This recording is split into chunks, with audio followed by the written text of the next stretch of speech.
Hello, welcome to the webinar, The New Quality in Toolmaking. My name is Norman Maggi and I will guide you through this webinar. We have a Q&A session afterwards, so if you have any questions, please type them into the chat area. You will find the chat area on the side of the screen, should be somewhere here. If you have any problems according connection, please just reload this web page or hit the F5 button in your browser and everything will work again. So my name is Norman Maggi. I'm employee here at GOM in Germany. I used to be applications engineer the last 3 years and now have changed to be a sales engineer. So I do know what I'm talking of here. So what is GOM? We here at GOM, we develop and produce industrial sensors for measuring tasks.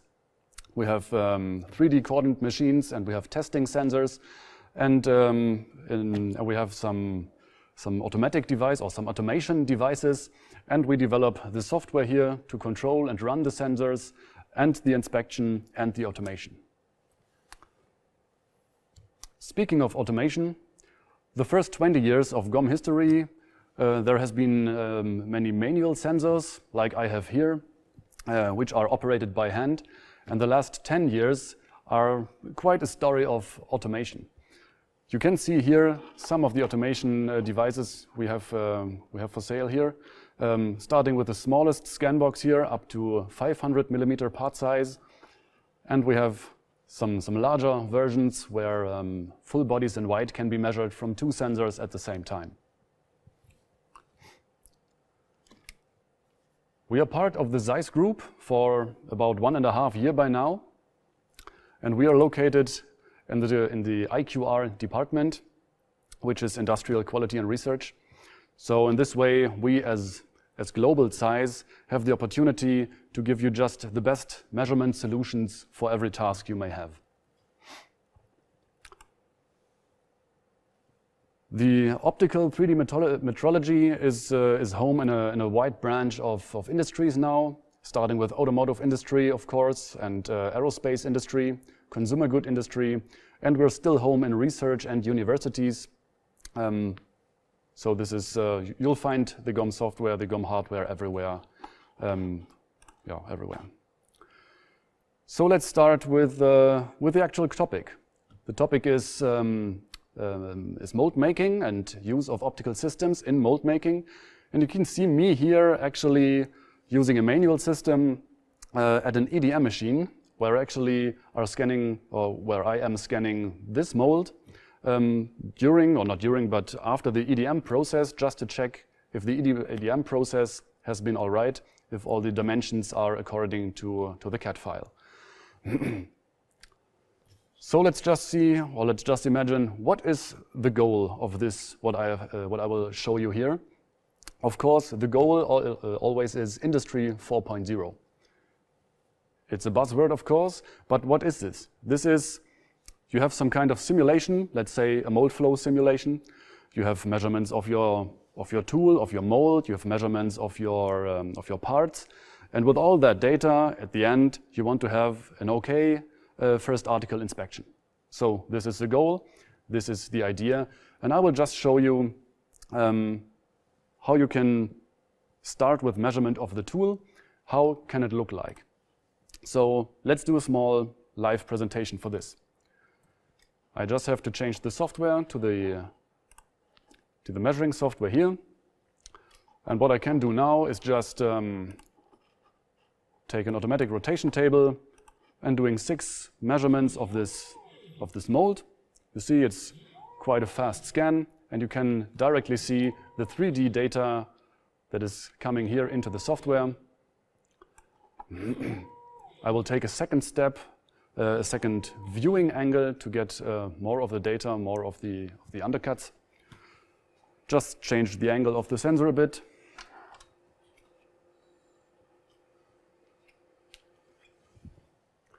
And doing another 6 measurements over here.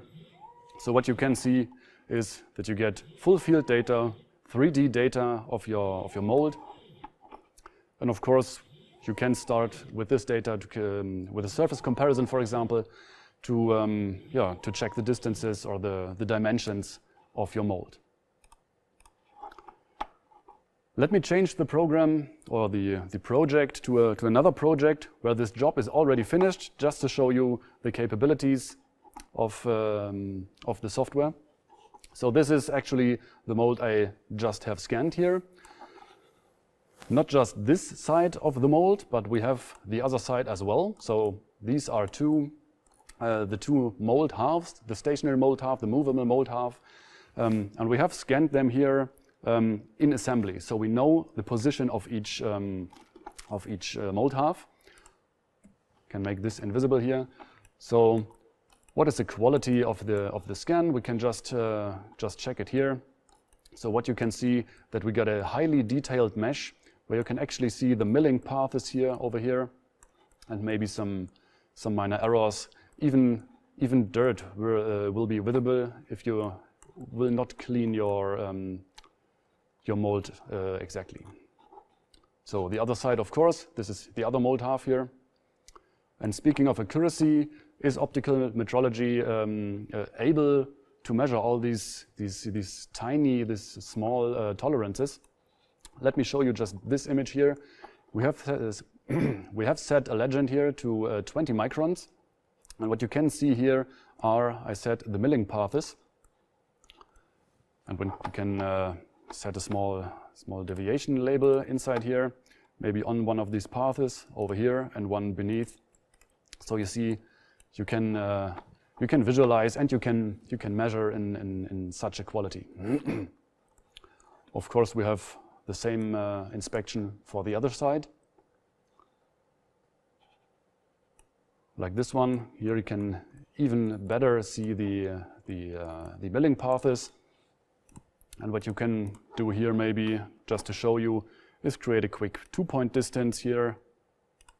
One click here and one click here, and you see we have used a 9mm milling tool here.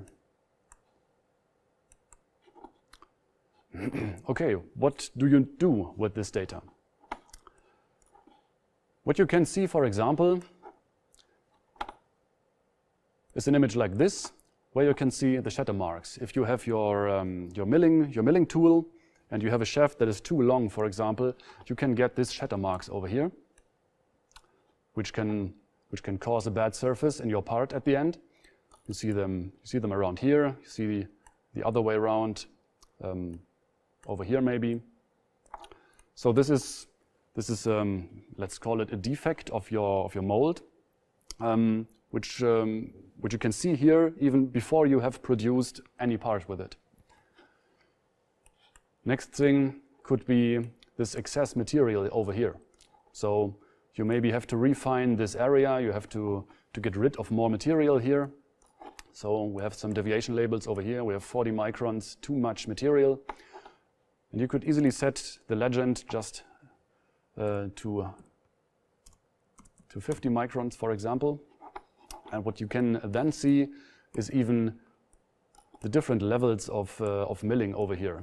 So the data quality is excellent in this scan. Of course, you can inspect this let's call it a defect. Let's take a section through this defect. Could look like this. And what I've prepared here is just the radius of this area. And you see here the radius is too big by 0.1 millimeter. Another thing you can see that is maybe important for mold making is inspection of the draft angles.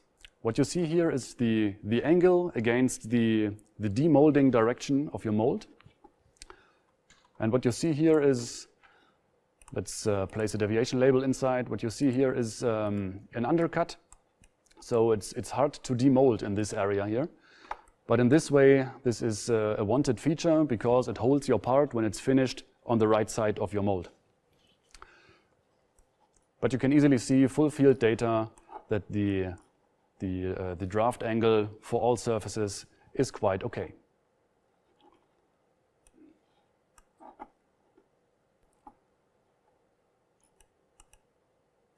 speaking of angles over here, we have a large defect over here where much material is missing. But this, but also this is by purpose. So it's a wanted feature from our tool maker. Only this area here is of interest. This is produced in high quality, and here just to get to have no contact for the two mold halves. Here's just the material taken away to have no collusion. We have already seen that we have both mold halves in one coordinate system. So what you can do actually is take a section through all of the through all of the assembly of the whole mold, which is over here. This is just a section. You have the cavity over here. Here your part will be produced inside, and this is the surface, the sealing surface. So you have a quite small distance between the two mold halves over here. It's about 40 microns. And you can have such a visualization on your full field data. It could look like this, for example, where you can see the distance between the two mold halves at every point. So you can see that you have an even distance of about 20 microns all the way around, and you have some vents over here where the air can come out with about 40 microns in distance.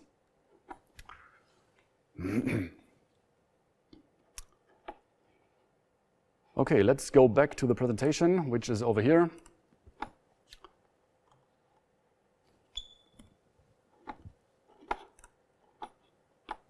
So we have seen the approach was Industry 4.0. This was the goal. Now let's see what is reality. In reality, we have measured the tool. We can correct the tool by errors even before we have produced any part. And we can have a first tool correction of this mold at this time. So what is the next thing? The next thing is we could measure the part. So this is a measurement of the part. So we have changed the tool, the first correction step. We produce a part with the first corrected mold, and this is the part's let's say report. And we say we have deviations that are greater than 0.5 millimeter, which is not okay for the first article inspection. So the next step you're going to do here is after the first correction of the tool, you measure the part and you have a second correction of the tool. So if you corrected the tool, you produce new parts. You will measure the new parts again, and maybe you have a third correction or fourth correction of your tool. So this is the reality of Industry 4.0 at the moment. So the idea I'll try to bring to you is to add a next step here. So we have the simulation data, mold flow for example, we have measurements of the tool and we have measurements of the parts. And why just not add a next step here, which I call tool data correction. In an ideal way, this is done by an automatism. So I just want to show you the idea what we can do with this. So let's head back to the software here.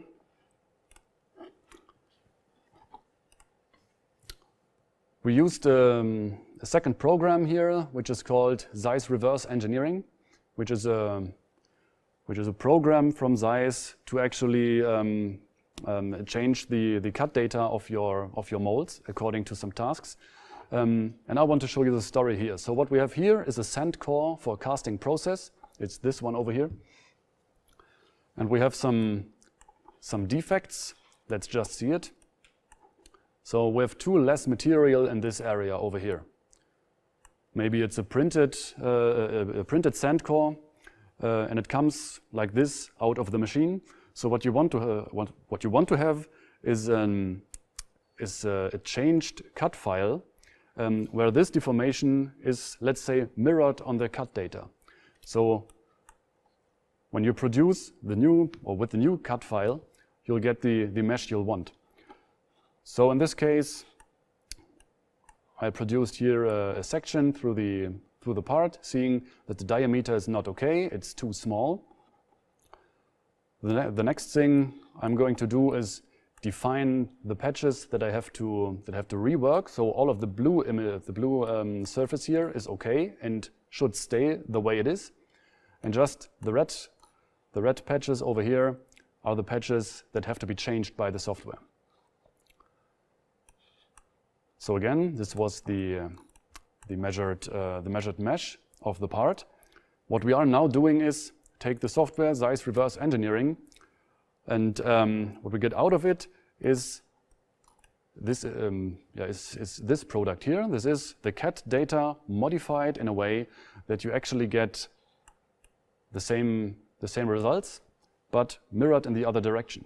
So what used to be a negative deviation, now with a positive deviation, and if you produce with this CAD file, you'll at the end should get the right cent core.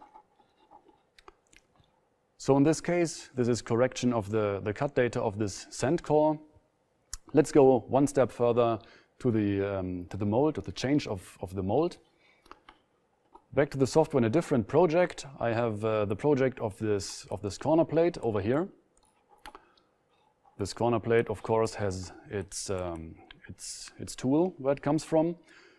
So what you want to do is produce some of the parts, let's say 10 to 20 parts, measure all the parts, and of course you can inspect the parts. You get some kind of this color plot over here. And when you have multiple parts, what our software can do for you is create a golden master.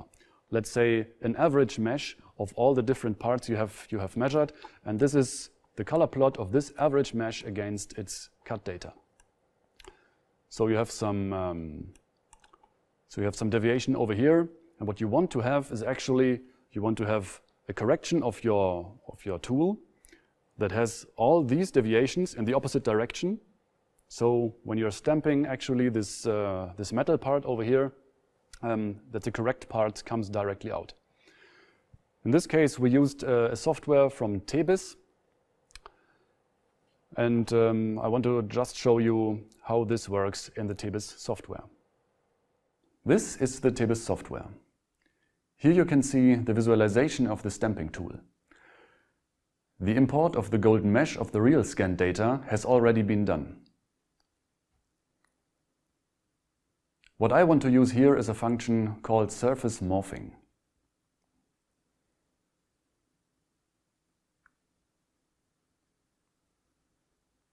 I choose automatic mode to get a guided workflow to achieve the wanted data correction. In the background, the Tebis software is calculating a so-called BREP model and already begins to repair minor errors to allow the morphing process in the next step.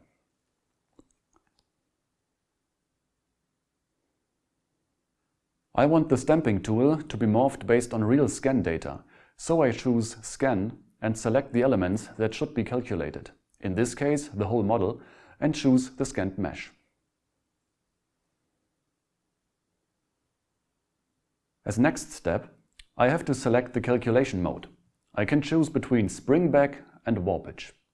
You can think of spring back as an option to mirror the scanned data at the CAD's surface. Warpage is an option to integrate the scanned data into the CAD. For example, if you have made changes to your tool during tryout and the tool produces good parts, you can integrate your scanned mesh into the CAD model. In this way, the CAD's surface will be fitted to the scanned data.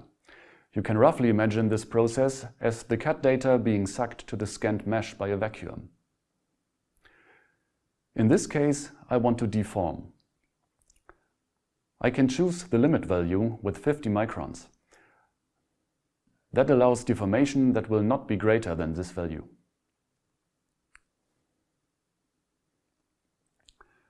I hit the Start button and the Tebis software calculates a new dataset with all the holding dimensions. This step takes some time. There is a lot of mathematics going on. Nowadays, software and hardware has become quite fast in these tasks. You can see Tebis starting the morphing process. A deformation model is used in the background to generate the new surfaces. When the calculation is finished, you can see the finalized BREP model that fits to the golden mesh's dimensions.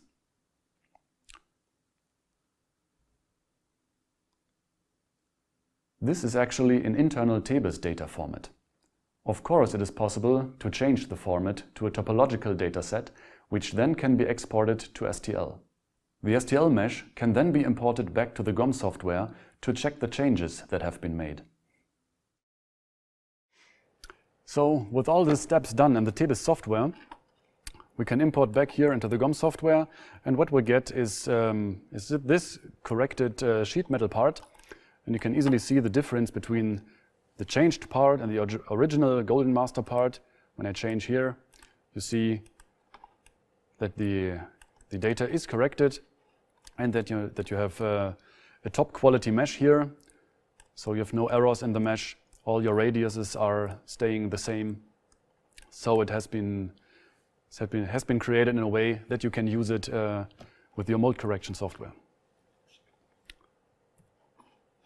So back to the presentation. This morphing, this tool compensation has some limits.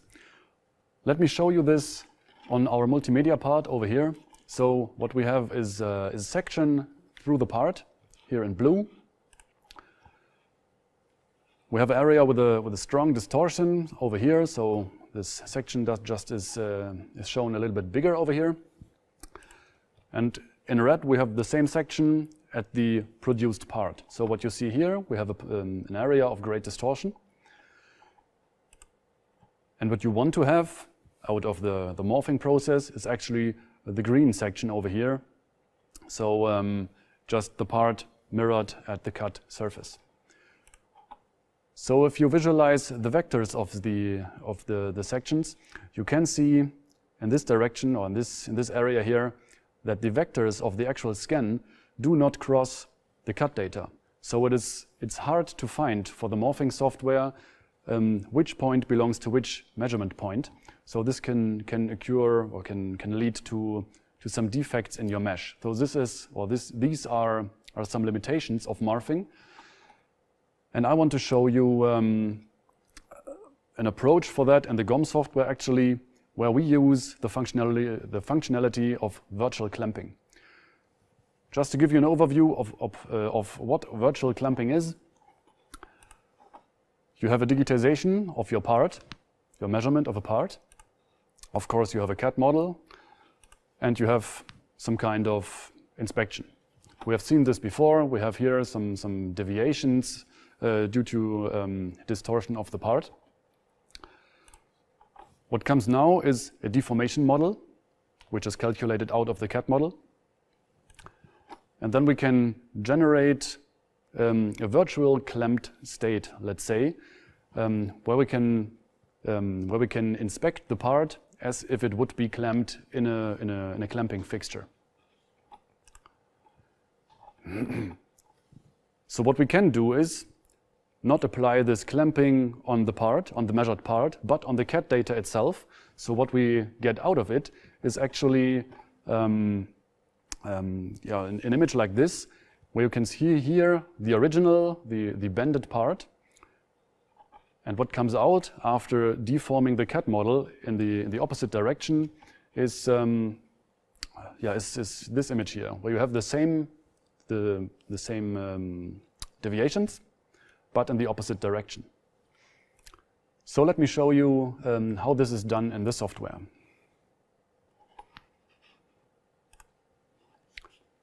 So what you see here is the normal color plot of the part. We already saw that, where the distortions, the high distortions are. And what we have is some kind of RPS alignment. So we have certain spots on the part where the part has to be mounted. And what now comes accordingly are some points where the part has to be clamped. So of course, in this area of high distortion and this area of high distortion, and these two. So we are calculating a new mesh where these deviations are clamped away. So just activate the virtual clamping over here.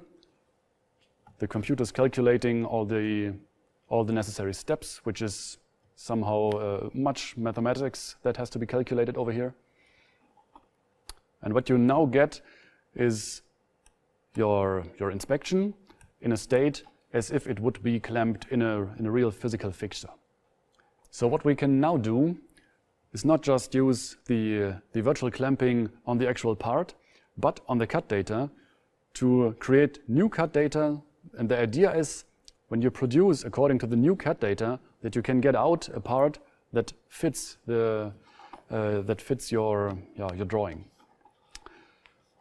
So if we are using this virtual clamping on the mesh or on the mesh of the cut, we can get this one here. What you see here in red is the actual mesh. So you see it's distorted against the blue one, which is cut data. And what we get now is distortion in the opposite direction. So the green one here is the new cut data. So what we want to have is this behavior. We have the same dimensions which we had earlier, but in the opposite direction.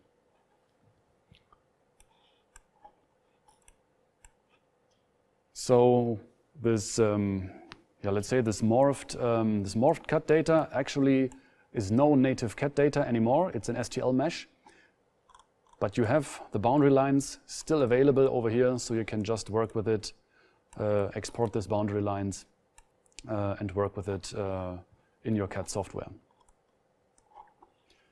So what we have now is morphed cut data of the part. What we want to have, of course, is morphed cut data from the mold. So let's switch back to the software again, so I can show you what we can do for this. We have the cut data of the mold over here. And if we put our parts data inside, we see that the part is actually too small, due to shrinkage, of course. We can place some points here to see that we have some deviations. It's about 0.5 millimeter space between the side of the part and the surface of the mold. So what we need to do is actually make the cut data bigger. We have to scale them. And we have in our GOM software the possibility to scale the data. So this is the cut data we produced in the last project. And we have the possibility to just set a scaling factor here. And we are using a best fit algorithm. So we get a computed scaling factor here. So the morphed data fit into the mold again. So apply the scaling factor over here and watch the color plot again. Just wait for the computation. And what you see now is that all the measuring points are okay now. So we have the right scaling factor and can take this, this mesh for calculation in other software packages, for instance. So this has been the last step that I inserted here into this process of Industry 4.0. I hope you get an impression of what you can do with this morphing tools and this warping functionality to get an okay first article inspection. I have to thank you for your attention. And I will just change to another computer to answer your questions in our Q&A sessions. You can still make questions or send questions to me using the chat area. Thank you for your attention again. Goodbye.